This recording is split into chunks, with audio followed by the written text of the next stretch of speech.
চাকরির বাজারে কমছে মানুষের চাহিদা, অফিস সামলাচ্ছে রোবট। প্রযুক্তির অগ্রগতিতে বদলে যাচ্ছে চাকরির বাজার। যেখানে আগে মানুষ কাজ করত, এখন সেখানে ধীরে ধীরে জায়গা নিচ্ছে রোবট ও automation system.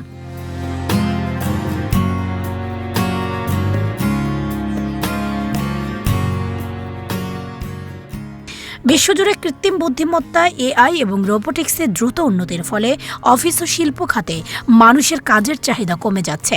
Banking, customer service, data entry, এমনকি উৎপাদন খাতেও অনেক কাজ এখন স্বয়ংক্রিয়ভাবে রোবট বা সফটওয়্যার দিয়ে সম্পন্ন হচ্ছে। কোম্পানিগুলো কম খরচ, দ্রুত কাজ এবং নির্ভুল ফলাফলের জন্য অটোমেশনকে বেশি গুরুত্ব দিচ্ছে। ফলে কিছু সাধারণ ও পুনরাবৃত্তিমূলক চাকরি ধীরে ধীরে বিলুপ্ত হচ্ছে।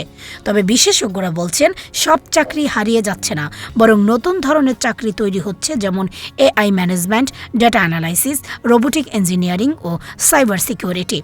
এই পরিবর্তনের ফলে যারা প্রযুক্তি নির্ভর দক্ষতা অর্জন করতে পারবে, তারা ভবিষ্যতে চাকরির বাজারে এগিয়ে থাকবে। অতএব রোবট মানুষের বিকল্প নয়, বরং মানুষের কাজের ধরনকে পরিবর্তন করে দিচ্ছে। এটাই এখন সময়ের বাস্তবতা।